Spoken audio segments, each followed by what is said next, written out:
decir, y quiero decir que gran parte de lo que van a escuchar se lo tengo que agradecer a Lucila Romero y a la doctora Beatriz Gran, porque han escrito en los últimos años mucho respecto al diagnóstico de tromboembolismo en embarazo. No hay demasiado, no hay muchas cosas nuevas, pero bueno, alguna revisión bibliográfica hemos hecho. Así que vamos a empezar. La realidad es que el diagnóstico de tromboembolismo en el embarazo es un desafío para los médicos tratantes. ¿Por qué es un desafío? Y realmente porque los hallazgos característicos de la enfermedad tromboembólica en el embarazo pueden estar enmascarados o superpuestos con los cambios fisiológicos de la gestación. Y muchas veces cuando evaluamos a estas pacientes podemos o subestimar el diagnóstico o sobreestimarlo. Motivo por el cual todos conocemos cuáles son los signos y los síntomas de la mujer embarazada cuando nos vienen a ver al consultorio, que se pueden quejar de dolor en las piernas, de calor, de edema, dificultad para caminar, dolor lumbar, dolor abdominal y a veces palpitaciones, taquicardia, taquipnea, sensación de falta de aire. Bueno, todo esto lo puede tener una mujer embarazada, pero también todo esto puede tener que ver con una TBP o con un TEP y a veces es difícil hacer el diagnóstico diferencial. Pero es importante hacer el diagnóstico temprano de la trombosis venosa profunda porque en aquellas pacientes no tratadas tienen posibilidades de desarrollar un tromboembolismo de pulmón en un 15 al 24%, que en sí misma es potencialmente fatal en un 15 a un 30%. La realidad es que para hacer un correcto diagnóstico siempre tenemos las conocidas 3 patas, que son las manifestaciones clínicas, estudios de laboratorio y las imágenes. Pero, como se dijo hasta ahora en otra de las charlas, una cosa es la población no gestante y otra es la población gestante. Y acá es donde entramos en problemas. La realidad es que todo lo conocido como reglas de predicción clínica para poder determinar la probabilidad o el pretest de si un paciente tiene o no tiene un evento tromboembólico, prácticamente todos los scores, todos los estudios están hechos en población no gestante, pero en población gestante no está validado. Y lo mismo ocurre con el tema de tromboembolismo de pulmón, la escala de Wells modificada para embolia de pulmón. En la población no gestante sí la podemos utilizar, pero en la población gestante tampoco está validada. Motivo por el cual deberían desarrollarse reglas, puntajes o score de predicción clínica específicas para embarazo y además tener en cuenta la imitación de los síntomas del tromboembolismo venoso en relación con los cambios fisiológicos que vemos en el embarazo. La realidad es que frecuentemente durante el embarazo, y esto es algo que lo sabemos casi todos, es más frecuente un 85-90% que el evento de la trombosis venosa sea en la extremidad inferior izquierda, relacionada con el aumento del éxtasis venoso en la pierna izquierda, que es secundario a la compresión de la vena ilíaca izquierda por la arteria ilíaca y ovárica derecha, que eso lo sabemos todos, sumado a la compresión de la cava inferior por el útero grávido. Lo que sí tenemos que recordar es que en la población gestante la distribución del evento de trombosis venosa profunda es diferente a la población no gestante. Las TBP sintomáticas en el embarazo... Uy, ¿se fue por atrás? Acá. Las TBP en el embarazo sintomáticas suelen ser iliofemorales, vena ilíaca y venas de la pierna. Y como vemos acá tenemos la diferencia en cuanto a la localización y en cuanto a su frecuencia de lo que ocurre en el embarazo en relación a la población no gestante. Bien, con respecto a si hay algún score, algún puntaje, lo que hemos encontrado, lo que existe, lo que está en la bibliografía es lo que se denomina el puntaje LEFT, que la L es de síntomas en la pierna izquierda, la E de edema, que es la diferencia en la circunferencia de la pantorrilla de 2 centímetros o más, y FT, que es la presentación en el primer trimestre. Lo que se ha visto, más allá de que todavía falta la validación prospectiva de este tipo de score o de puntaje, es que la ausencia, o sea, ninguna variable presente, tiene entre un 95 a 100% de valor predictivo negativo. La realidad es que se necesitan estudios prospectivos y hay un trabajo que fue presentado por Chan y colaboradores con un número no muy grande de embarazadas, porque tampoco es fácil reclutar embarazadas para hacer este tipo de estudios, pero donde se utilizaron las 3 variables para ver si se facilitaba la aproximación diagnóstica y se vio que en En 89 mujeres que no tenían ninguna de las 3 variables no se diagnosticó TBP, y de las 105 restantes que tenían un solo criterio, solamente en 7 se diagnosticó TBP. Más allá de que falta la validación prospectiva, podría ser un puntaje o un score que se podría llegar a tener en cuenta. De hecho, hay algunos protocolos, como vamos a ver en una de las últimas diapositivas, que están utilizando y que están enrolando pacientes para ver si se puede validar este score. Con respecto al estudio de laboratorio, el bendito dímero D. La realidad es que esto está sumamente discutido. Hay quienes consideran que hay que poner un nivel de corte un poco más alto que el que habitualmente existe en la mujer no embarazada, y hay quienes consideran, entre los que yo me incluyo, que el dímero D no debería ser solicitado en la mujer embarazada, sobre todo porque sabemos que está aumentado no solamente en TBP y TEP, sino que también en el embarazo, y la realidad es que un dímero D positivo en el embarazo es muy poco útil cuando es positivo.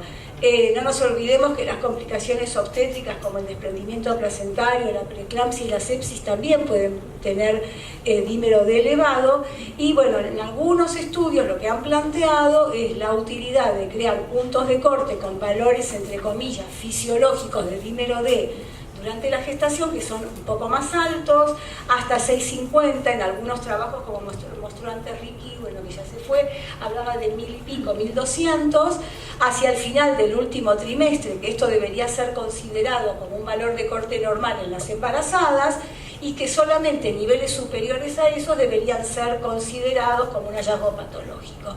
Eso lo comento porque figura en algunos de los trabajos. Con respecto a las imágenes, en la mayoría de los trabajos figura la ultrasonografía por compresión, o la ecografía por compresión, o el ecodoppler, que es lo que todos conocemos, si la vena comprime o no comprime, si el flujo es fásico o continuo con los movimientos respiratorios. La realidad es que es un método diagnóstico estándar para el diagnóstico de TBP, no es invasivo, es fácil de realizar y se puede repetir. ¿Qué es lo que ocurre? Por un lado, tiene una sensibilidad del 92 y una especificidad del 98 para trombosis poplitea y femoral, y tiene una sensibilidad entre un 50 y un 70 y una especificidad de un 60 para trombosis en las venas de la pantorrilla. Pero como en las embarazadas podemos encontrarnos con trombosis en venas pélvicas e ilíacas, tenemos que tener en cuenta que no es una metodología que tenga buena sensibilidad. Bien, por lo tanto, ante la sospecha clínica de una trombosis venosa en una paciente embarazada, nosotros la primera herramienta sería hacer un Doppler, y si el Doppler es positivo, no hay duda, y el paciente hace tratamiento anticoagulante, que después Carlitos ya nos va a contar. Ahora, el problema es si es normal, si es negativo, y nosotros tenemos la sospecha. Existe lo que se llama la ecografía seriada o el Doppler seriado, que se puede hacer al tercer día y al séptimo día.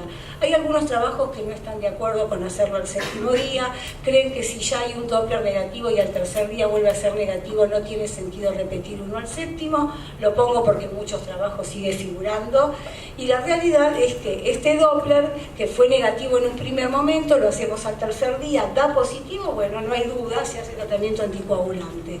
Pero si al tercer día vuelve a dar negativo y al séptimo día vuelve a dar negativo, si no tenemos sintomatología clínica y la sospecha es mínima, la realidad es que no tiene sentido anticoagular a esa paciente y uno debería pensar que no tiene TBP. Sin embargo, si la sospecha es importante porque las manifestaciones clínicas de la paciente así lo hacen pensar, entonces, y pensamos que puede tener una trombosis ilíaca, y recordando la baja sensibilidad del Doppler, una de las cosas que podríamos pedir es una resonancia magnética, pero sin gadolinio.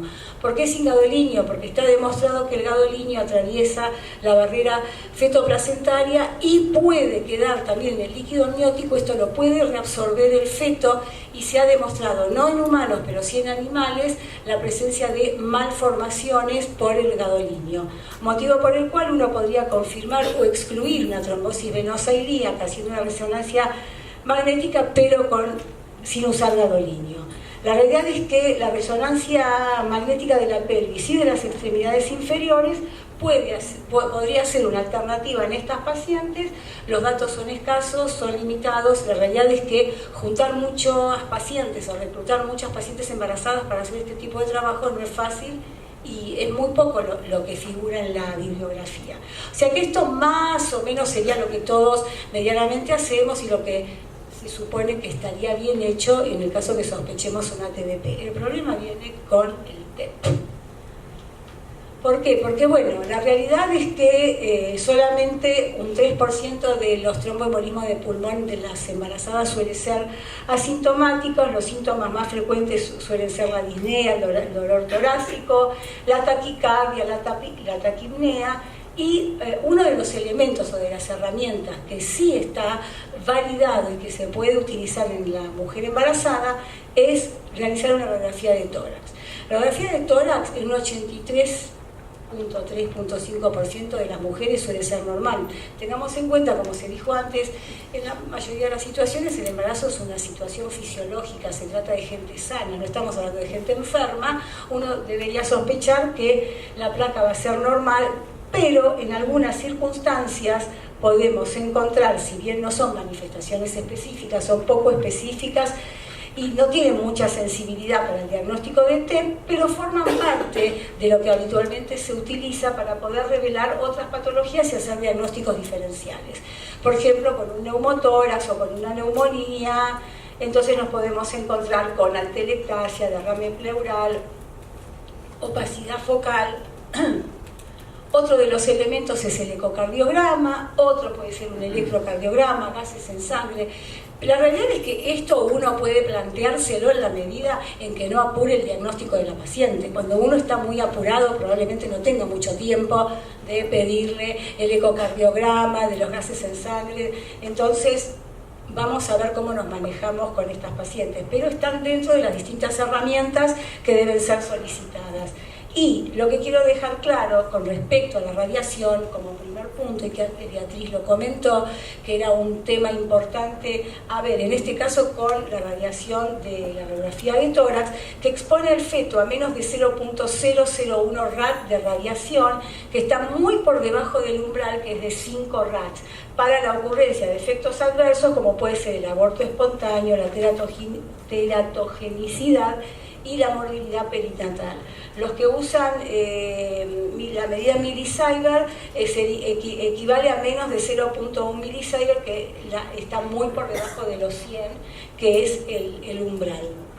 La realidad es que el diagnóstico temprano de TEP durante el embarazo es crítico. Si la sospecha clínica es elevada y no hay contraindicaciones, hay que empezar con anticoagulación empírica hasta que podamos completar el diagnóstico. Si se confirma una TBP, porque ahora lo vamos a ver en el algoritmo, con la ecografía venosa podemos asumir que existe un TEP. Si la sospecha clínica es importante, no hacer más estudios adicionales y seguimos con el tratamiento anticoagulante, pero si la ecografía es normal o es negativa, eso no descarta el TEP. Y como vamos a pasar a los estudios conflictivos de radiación sí, radiación no, tener en cuenta que la mortalidad asociada con TEP no tratada supera el riesgo oncogénico y teratogénico potencial por exposición fetal a imágenes de diagnóstico para tromboembolismo de pulmón, y que las dosis de radiación en general están reducidas a un mínimo porque hay protocolos que están ya establecidos según la edad gestacional, con reducción del voltaje, de todos los elementos que se utilizan, y se reduce el número de pruebas realizadas, o sea, y reducir el número de pruebas realizadas, pero sin comprometer la precisión del diagnóstico. Es decir, que si no nos sirve, nosotros tenemos sospecha y no nos sirve el ecodoppler, el paciente tiene que seguir anticoagulado y tenemos que seguir pidiendo otros estudios. Entonces, ante la sospecha de TEP, tratamiento anticoagulante hay que mantenerlo hasta excluir el diagnóstico. Si el paciente tiene sintomatología de TBP o sospecha de TBP, le pedimos una ecografía, un ecodoppler, que es de fácil acceso, no retrasa el diagnóstico, por supuesto. Si es positivo no hay duda y seguimos con el diagnóstico. El problema es si da negativo. Si da negativo y la sospecha existe, tenemos dos posibilidades. Una es el centello BQ, la otra es la angiotomografía computada de pulmón. La realidad es que primero una, después la otra. Si leemos la bibliografía, vamos a ver que en un gran número de publicaciones, la herramienta a utilizar en primera instancia es el centellograma de perfusión si la placa de tórax es normal.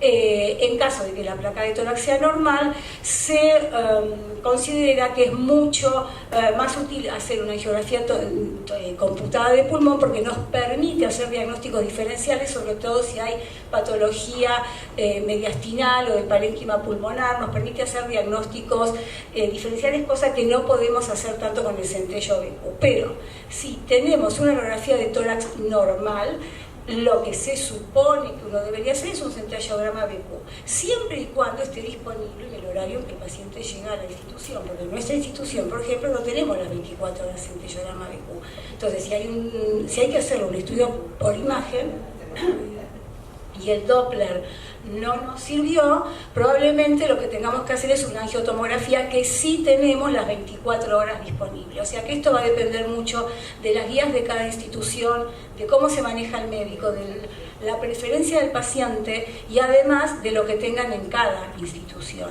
Por lo tanto, con el centello BQ, si da normal, nada, no le hacemos tratamiento, uno debería asumirlo, pero en general lo que uno debería pedir, o lo que se supone que se debería pedir, es un centellograma de perfusión, no perfusión-ventilación.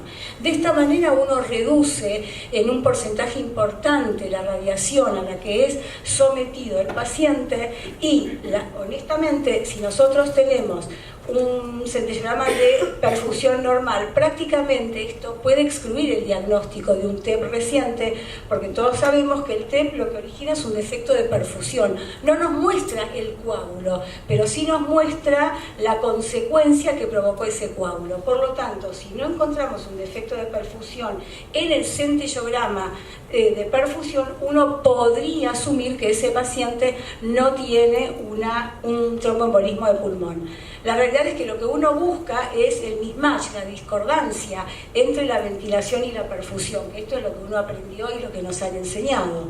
Por otro lado, sabemos que en las enfermedades del parénquima pulmonar va a haber alteración tanto en la ventilación como en la perfusión, o sea que por eso se dice que sería mejor hacer el de perfusión solamente, porque si da normal de entrada uno ya podría descartar, y como yo les dije antes, la exposición a la radiación se puede disminuir en más de la mitad si usamos nada más que el centello de perfusión.